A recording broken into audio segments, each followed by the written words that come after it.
एकनाथ शिंदेंचे मंत्री जरांगेंना पाठबळ देतात। शिंदेंचे मंत्री जरांगेंना ताकद आणि रसद पुरवतात। जरांगे हे गरिबांचे नेते नसून सेटलमेंटचे नेते। ओबीसी नेते नवनाथ वाघमारे यांनी हे गंभीर आरोप केले। मनोज जरांगे पाटील यांच्या आंदोलनावरून वाघमारे संतप्त झाले। तर नवनाथ वाघमारे यांच्याशी बातचीत केली आमचे संभाजीनगरचे प्रतिनिधी विजय चिडे यांनी। सध्या जर बघितलं तर मराठा आंदोलक मनोज जरांगे पाटील यांनी पुन्हा एकदा उपोषणाचा हत्यार उपसलाय। मात्र त्यापूर्वी जर बघितलं तर मुख्यमंत्र्याचं शिष्टमंडळ हे आता मनोज जरांगे पाटील यांची भेट त्यांनी घेतल्याची पाहायला मिळाली। मात्र त्यानंतर ओबीसी नेते जे आहेत ते देखील आक्रमक झाल्याचे आपल्याला पाहायला मिळाले होते। माझ्यासोबत ओबीसी आंदोलक नवनाथ वाघमारे आहेत। काय सांगाल आबा, कसं बघता प्रसाद लाडे यांनी भेट घेतलेली आहे?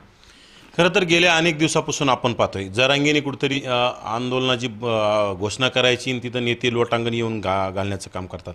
आणि मला एक याच्यामध्ये तुम्हाला महाराष्ट्रासमोर एक मोठी शंका आणि वास्तव समोर आणायचं आहे। कारण की गेल्या वर्षी उदय सामंत आले आणि अगदी उदय सामंत येऊन गेल्यानंतर तिसऱ्या दिवशी जरांगेने मुंबईला जाण्याची घोषणा केली आणि मुंबई जाण्याची घोषणा केल्याची तारीख जवळजवळ आली की अगदी 2-3 दिवसापूर्वी अगोदर लातूरमध्ये त्यांना प्रताप सरनाईक येऊन बंद दाराआड चर्चा करता।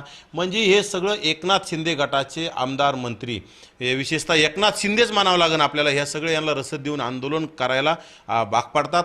ज्या प्रसाद लाडला जरांगेने पार खालच्या पातळी त्याची आयमाय काढली, तिथे येऊन ते पाय साठण्याचं काम प्रसाद लाड करायला लागला। त्याच्यानंतर ते आमचा बदनापूरचा ते तोत्र आमदार, त्याचं काय काम होतं तिथं? अरे त्याची ती इतकी अवकात काढली जरांगेने, ते तिथं गेल्याच्या नंतर हे तर काय माझ्या पातीचं नव्हतं म्हणे, याला मी निवडून आणलं। अरे त्या बिंडोक नारायण कुचेला कळलं पाहिजे, नारायण कुचे काही कुठल्या एका समाजावर निवडून नाही आला, त्याला माळी, धनगर, वंजारी, बंजारा, सुतार, सोनार, लोहार सगळ्या गरीब मराठ्यांनी सगळ्यांनी मतदान केलंय। आणि जरांगेचं काय संबंध तिथं? कॅमेरा पर्सन संतोष शिरसाटसह विजय चिडे, छत्रपती संभाजीनगर।